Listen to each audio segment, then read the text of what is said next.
everyone, I'm Vanessa, marketing lead at Adina, and you're listening to The Beauty Curtain. This is the podcast that draws back the curtain on the beauty and personal care industry, and today we're back with Bijilly Yadav, our ingredient specialist here at Adina. We're talking all things regenerative farming, accessible beauty, and what we can expect from brands in the future in terms of sustainability. So welcome back, Bijilly. Hi, thank you everyone for having me. It's nice to be back. Of course, we're excited to dive in straight away to regenerative farming and regenerative beauty.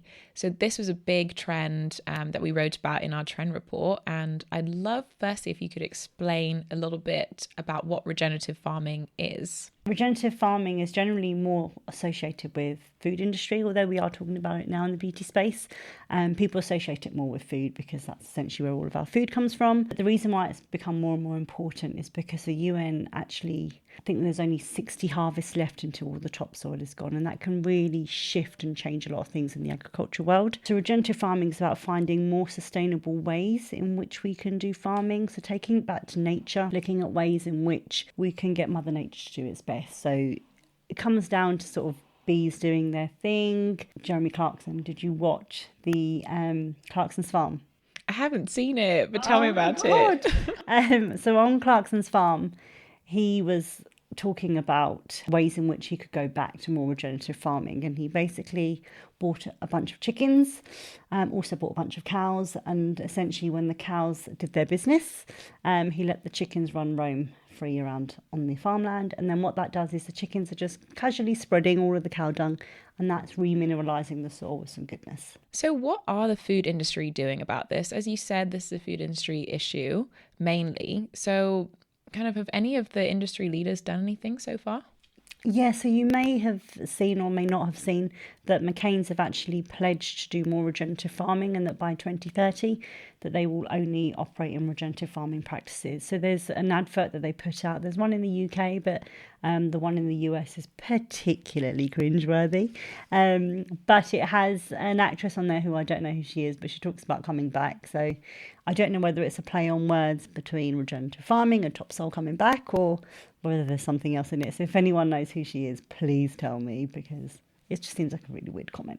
But yeah, McCain's are doing that. So as Bijilly said, the US advert is cringeworthy. I recommend everyone having a look. We'll put the link in the description. If you know who she is and why she's back, please comment below and let us know. So now kind of moving on to the beauty industry, are any companies kind of investing in regenerative farming methods?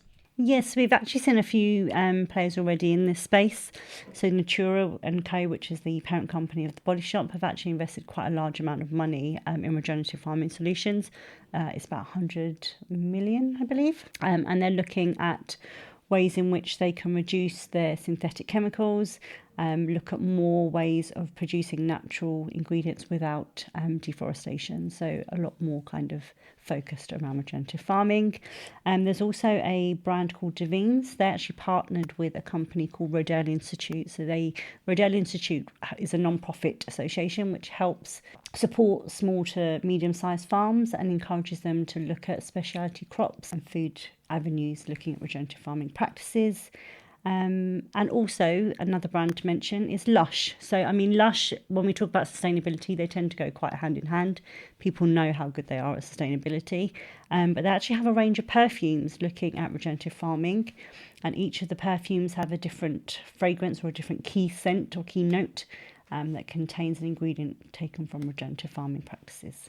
I mean, those are some pretty big brands that you mentioned, making waves in regenerative farming. As this is such a huge issue, I mean, you said there are 60 harvests left. Is there any policy that's coming in kind of help brands help with this issue? Yeah, so I think a lot of this is being driven by the EU Common Agriculture Policy. So that policy is essentially encouraging farms to look at new ways of regenerative farming. Farming is such a big thing, but it's becoming, especially in the UK, we're seeing lots of challenges with farming, and this EU Common Agricultural Policy is really helping to shape the way we think of a farm and how we can look at more regenerative practices in farming. How do you see regenerative farming evolving in the future?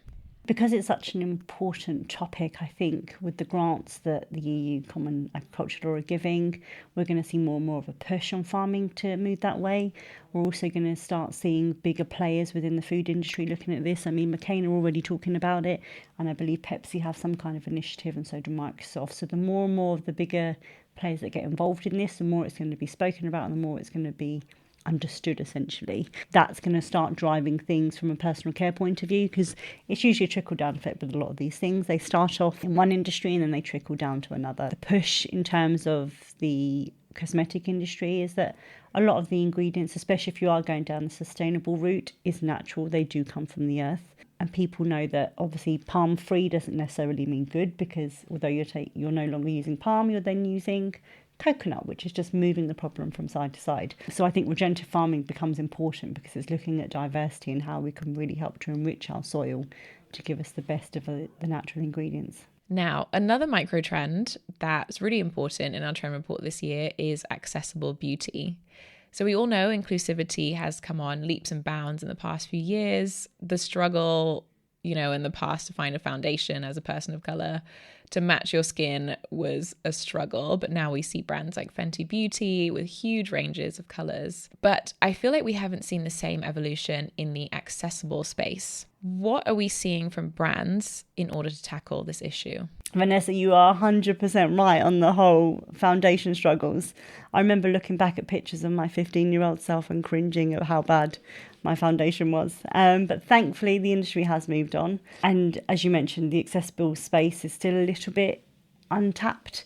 And I think it's because brands are a little bit more cautious to enter in this market, because as soon as you are, all eyes are on you. People are quick to criticise if you have missed something. But we have got a couple of examples of brands that are in this space. Cold Creatives have a range of makeup brushes ergonomically designed to help people with limited arm and hand mobility. And they're really quite soft brushes as well. They're absolutely lovely. But there's also a company called Guide Beauty, which is not just necessarily focusing on people with limited hand and arm mobilities or impaired sight, but also for people that just don't know how to use makeup. Their brushes are designed to help anybody put on eyeliner or just create the looks. It's basically about taking the basics back to beauty for everybody. That's great to hear that there are some brands trailblazing and providing those solutions for people who really need them. Are we seeing the same thing from household names? I think we are, yeah. So I think they perhaps get less unheard of, but we definitely are seeing them. So L'Oreal have recently launched Hapta, which is another kind of applicator to help apply makeup. So your lipsticks, it comes in, you put it into almost like a little holdall, and it guides the lipstick to the part of your face that you need it to be on. And we also have seen Dove. So Dove have some really good adverts anyway. I've talked about them before. Really good about self-esteem. But they also had that actress on one of their adverts. I can't remember her name, but she has limited eyesight, and she was talking about how their shampoos and conditioners, or basically with any hair care, you need to be able to feel it. And she said that with the Dove product, she could feel a difference on her hair. She felt confident and happy with how her hair felt.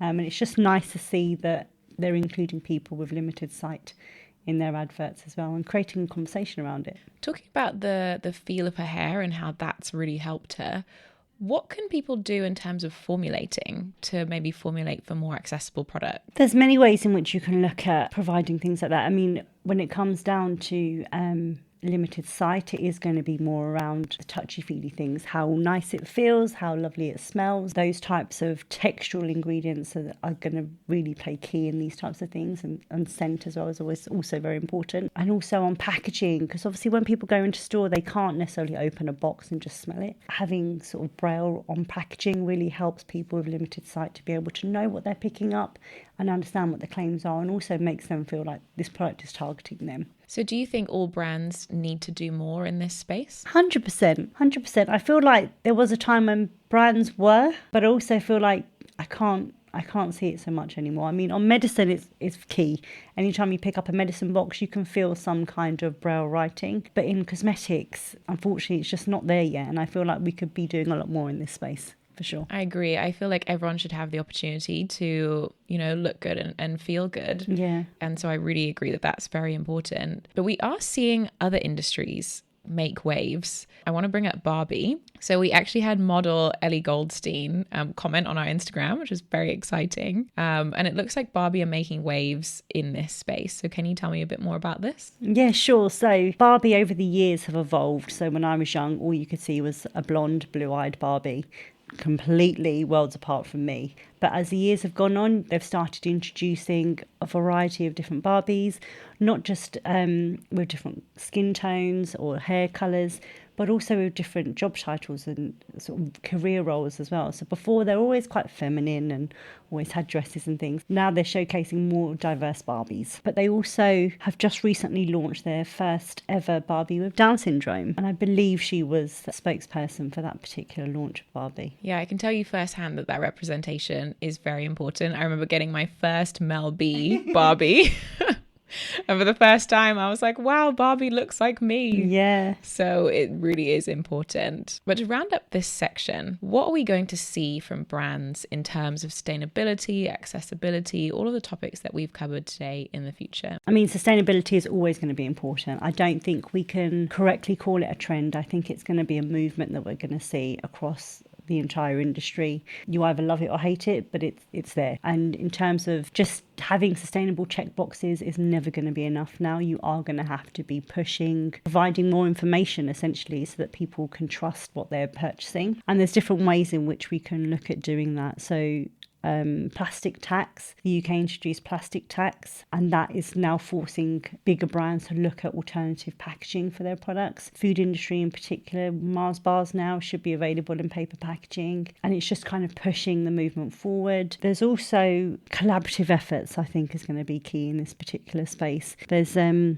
movement called the Plastics Pact, and the Plastics Pact is basically a group of various different people from different industries, and they're all coming together to look at ways in which we can reduce plastic. And on the back of that, we are seeing that movement with the Mars bars in paper packaging. We're seeing people using less coloured plastic because obviously that is harder to recycle and reuse. So collaborative efforts are going to be a real big push in this particular space. So the Plastics Pact, as I mentioned before, is around collaborative efforts. And most of the things we've seen so far have been in the food industry. But in terms of cosmetics, we can look at redesigning the way we package items, for instance, so making packaging that's more designed for end of life. And I think I saw a stat that basically said that if the cosmetic industry moved all of its packaging designs to refillable or reusable designs, we could see an 80 to 85% reduction in greenhouse gas emissions. So that's quite a huge saving on gas emissions, and it's just small changes that we could make from a packaging point of view. A brand called Can. Basically, when you get it, it looks like a food can with like a ring pull. But then they have this little pump actuator thing that you can then push on top.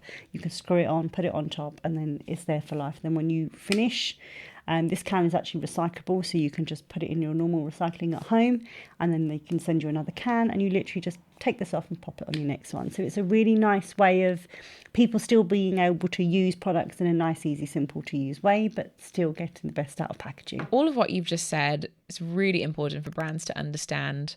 Is there anything else that you think brands should know about the evolution of sustainability moving forward? I mentioned before, sustainability is a love or hate thing, but what people need to know is sustainability is here to stay. It's not a trend, it's a movement, and people need to be aware of that. But brands also need to be aware of how to make it suitable for everybody. You can't just say, oh yeah, I'm good, I do this, I do that. That's not good enough anymore. You need to really show that you're doing good, and you need to be able to connect and communicate with all people from all different backgrounds, whether it be from lower incomes, people of colour, people with disabilities.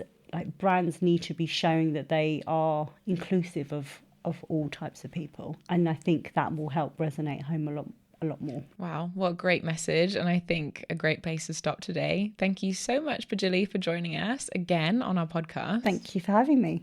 So where can our audience find you? So where you guys can find me, you can find my email address in the link below, and yeah, feel free to contact me, and I'll be happy to answer any questions.